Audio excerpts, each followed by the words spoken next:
Now we're on the Dev Diary of Quality of Life. That was from August 23rd. So, this is the QOL, or Quality of Life. Greetings all. Due to a misplaced carrier pigeon, today's Dev Diary will not be on the modding changes, but will instead focus on a variety of minor and QOL life upcoming in the Avalanche patch accompanying. So, the accompanying patch. Okay. So, by no means an exhaustive list, more impact, blah, blah, blah, blah. So, this whole thing right here, I can tell you, is just going to piss me off, and I'm just going to tell you it outright. So, what they have done is added back a system they fucking took out in Battle for the Bosphorus. Wait, hold on, wait, what the fuck? Bring it back. If everybody remembers, they said, oh my god, we're adding partial piercing. So you can, like, have tanks that, partially pierce things and do, like, slowly less damage. But here's a fun fact. They didn't tell you guys. They didn't tell fucking anyone. They took that shit out and basically they said, yeah, it was too hard. I can't do it. I can't do it. Can't do it. And they took it out. And they replaced it and put it back to the old system. So now they're putting it back in and maybe won't fuck it up this time. So I'm already pissed that they're doing this again because they couldn't fucking get it right the first time. But let's read. Armor piercing. Those of you who routinely peruse the forums may have noticed me discussing details on our changes to the piercing formula, but now it serves to draw attention here in a more visible light. No shit. In the Avalanche update, we're reworking the binary nature of piercing our armor calculations to act in a somewhat more realistic way, as well as to design your divisions and equipment a little more nuanced. Let me go find the original Dev Diary that talked about this same fucking thing, except in Battle for the Bosphorus. Okay. I found the fucking original Dev Diary. So, HOI4 Dev Diary, Combat and Strat Changes, from May 25th, 2021. Wait, hold on, what the fuck? So, let's skip the bullshit and go to the part where they fucking said this. Here we go. I will read it verbatim for you. Armor and piercing. Remember, this was for Battle for the Bosphorus. Currently, the effects of having stronger armor than the enemy can pierce or being able to pierce an enemy armor are binary and give fixed bonuses. This meant that there wasn't really any benefit to having more armor than you needed to stop the enemy piercing. And also that being a single point of piercing under the enemy armor was just as bad as having no piercing. So things were quite binary. With the tank designer coming up, we wanted to make it feel like your investment in upgrades were always worth it. So we're changing armor and piercing to have a more gradual effect. Units take half damage as currently works, and still fucking works. Armor is greater than piercing and armor. Piercing and armor is greater than 0.07 plus 75 times piercing. Takes damage between half damage taken. Takes damage between half damage to normal damage by difference in value. If the armor is less than 0.75 times piercing, the unit takes normal damage. Okay? Let's break this down with an example. A Panther division has an armor value of 52. It is being attacked by an infantry division with some anti-tank guns, and their piercing is 60. If this was the old system, the armor would be worthless and not reduce damage at all. Now, because it is close enough between 60 and 45, so you get roughly half the normal effects, around 25% damage reduction. This is what they said would be the piercing mechanic back May 5th, 2021, okay? When the tank designer came out, they said that this would be the fucking system they would use, okay?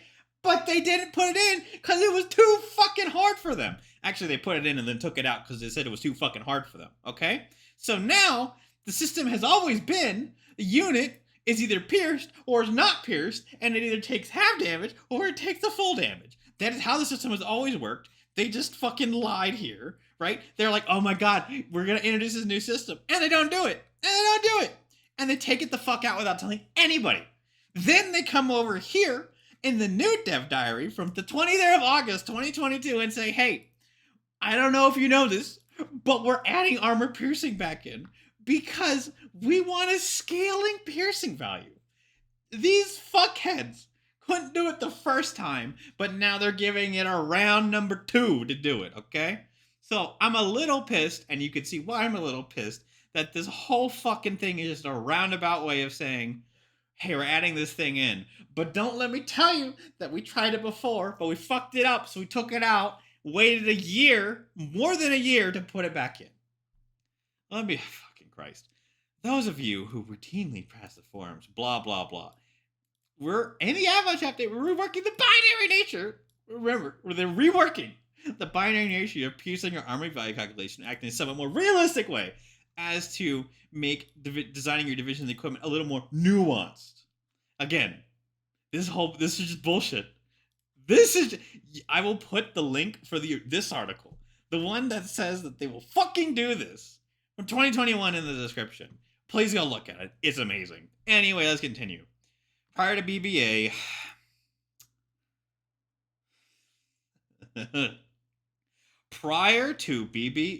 prior to by blood alone, the damage of divisions making attacks against an armor division would be reduced by 50% if their piercing was less than their armor value of the target.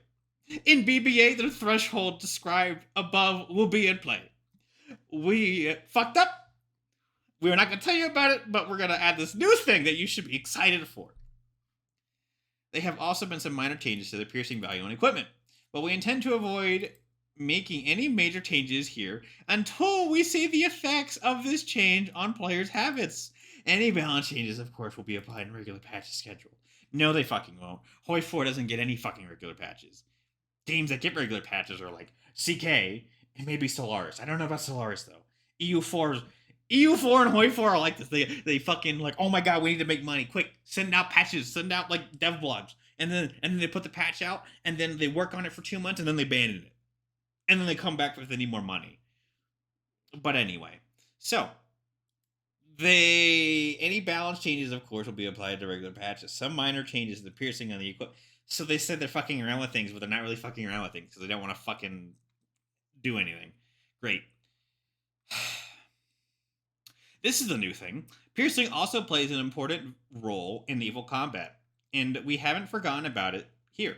In naval combat, the piercing versus armor mechanic applied in the critical hit chance, simulating penetration hits of individual naval guns against targets. We've added the following threshold. So, they have added that if you are pierced by more than 200, you will get a 300% critical chance hit. Okay? Okay. Oh, I should put the fucking thing in from South Park, but yeah. You will notice we have added an extra threshold here. This goes some way towards simulating extreme overmatching and being a small extra potential bonus for super heavy guns, assuming you hit what you're aiming at. What? Piercing is less than 10. This doesn't make... What the fuck? You notice we've added an extra threshold here. I don't see this extra threshold. Maybe I'm blind. Okay, this goes the same way towards simulating extreme overmatching and brings an small extra potential bonus for super heavy guns, assuming you hit what you're aiming at. Extreme overmatching. Okay, extreme overmatching is like a battleship gun of 520 millimeters equals, very simply, if you have 10 millimeters of plating, 10 millimeters times like 10 is 100 millimeters, okay? If your gun is more than 100 millimeters, right, or something of that effect, you will devalue the angle that you are being hit at so that the shell will actually penetrate and not just bounce the fuck off. But that's more of a game mechanic than it is anything in real life, okay? They didn't worry about that in real life because it didn't fucking matter. Okay, if you got hit with a naval gun, you got hit with a naval gun. You already had problems. The overmatching is a game thing, okay, from World of Warships, and World of Tanks. And I also don't see this fucking value. Anyway. The values can, of course, be modded and support additional to the atypical gradual curves, of course. Design comparison. The ship, tank, and plane designers now have access to additional tools when designing equipment. Ooh! This comparison window allows you to select a select you can select a variant to compare against the variant you are designing.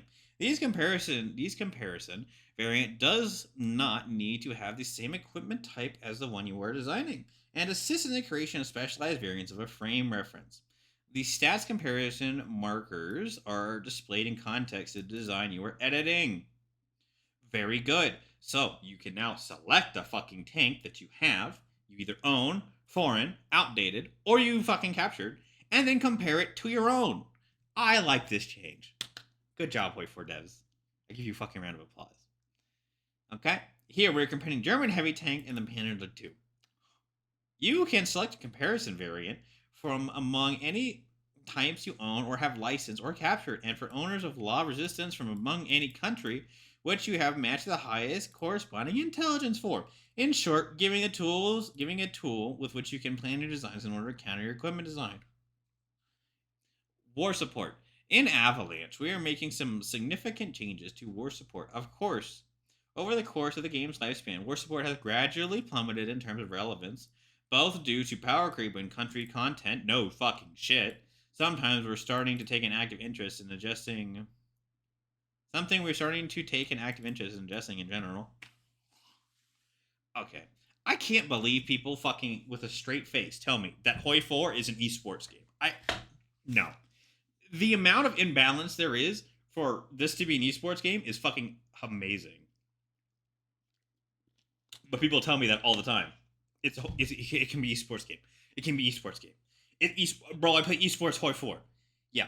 So anybody that has 2 brain cells and has played the Soviet Union knows that the Stalin path is dog shit, and the alt focus history path is amazing. Okay. And then here's the thing. Here's the kicker with that. If you play Turkey,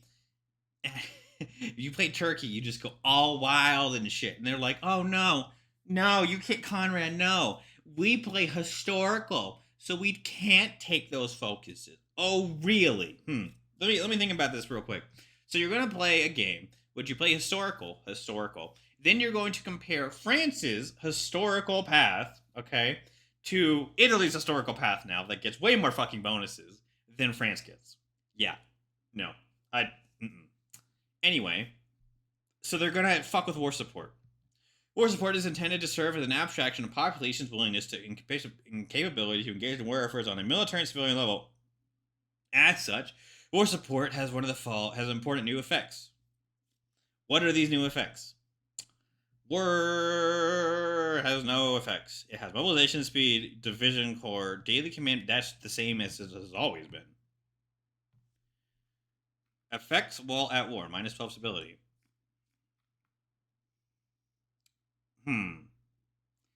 That's always been the okay.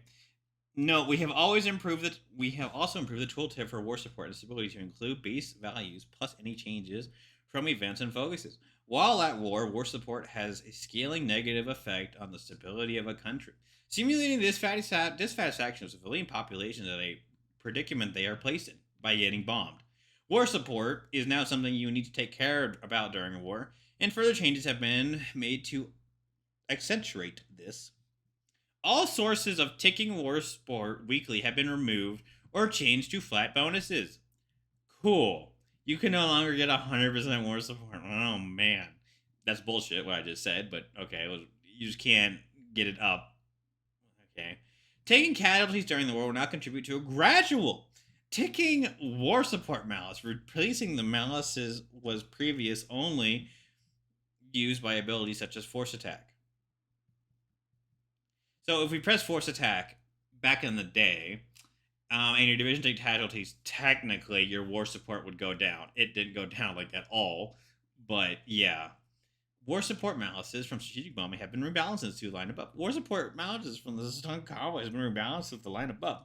These three components described above are now the main sources to reduce war support while at war and give you a strategic reason to offer to pace offensives and conduct campaign in an intelligent manner. Infinite war propaganda decisions have now been removed. This is a trivial way to increase war support in the mid to late game, and combined with the power, available political power, very little meaningful. Okay, Instead of war propaganda against countries, war support decisions can now target three different malices: weekly war support, combat casualties. These decisions will offset the maximum negative trend of each of the three negative components and will gradually increase to a maximum of zero. In short, war support can no longer be arbitrary increased outside of focuses and events. In unique decisions, it must be said to be managed. This is more of a system for black ice, because black ice has a scaling stability system that is always ticking down. This doesn't seem like it's going to tick down, but it's going to fucking hurt you like the motherfucker if you don't pay attention to it. At least it seems like that way. As you will note, the base generic war support, okay, to increase war support decision currently remains, but may only be used to increase war support if below 50. This is a significant change and will continue to monitor, but we are happy with the results we have seen so far. So, if you get to less than 50%, you will be able to take the generic war propaganda decision and get it back up to 50% or 60. And you'll be able to take three other decisions that will encourage or lessen the penalty for you taking casualties on the reduced war support, which basically means less stability. Because that's all this means, like less stability. Like nobody gives a fuck about this. It's just less stability. But okay. Anyway, so that's a thing, and it's basically going to be casualties, more or less. Anyway. Oh, we got to talk about this bullshit. Oh my god, mother rant fucking time. Armored trains and logistic strikes. Since the release of No Step Back, we and many of you felt that logistic strikes air missions were too strong. No fucking shit. This is in part due to an oversight which did not apply statewide AI disruption effects to it. No shit. This has been fixed. Really. Correspondingly, a further issue with armored trains has been fixed, meaning that they will once again be vulnerable to damage from logistic strikes, albeit a much reduced rate compared to other train variants. However, to further balance this out, versus the current live version, armored trains have now learned to use AA guns. So now they can shoot the AA things. Okay, so let's break this down. So, for a year and a half, logistic strikes have, when they bombed trains in the middle of fucking nowhere in Siberia, which is what they were doing, they would blow up all your trains because AA meant nothing. Because they couldn't get shot down by AA. And if you're bombing something that has no fighter cover over it, well, you just bomb the shit out of it and they just die. And the armored train has been fixed so that it is actually be vulnerable to damage from logistic strikes, okay? And now they have a little AA gun to shoot down the damn bombers bombing the fuck out of them. Wow. We previously decided against this approach due to mainly the relative impact that armored train AA had on the grander aviation in situation of war. However, thanks to ministrations, one of our excellent coders, we have arrived at a solution whereby armored trains will only inflict damage to planes actively attacking them on logistic strikes missions. You'll be able to track them. Wow. No shit. Someone had to figure it out for them? Anyway. AI tank strategies. You should now be able to notice more sensible use of armor divisions by the AI. The AI will now be encouraged to use tank divisions on any particular front line. We've added some generic situations to trigger to make this happen. No, this is not yet transferable to using tanks in some sort of pierce encirclement that players tend to do. Yeah, actually use them like the correctly. This is a notable, non-trivial problem to solve, but it's our wish list for future investigation.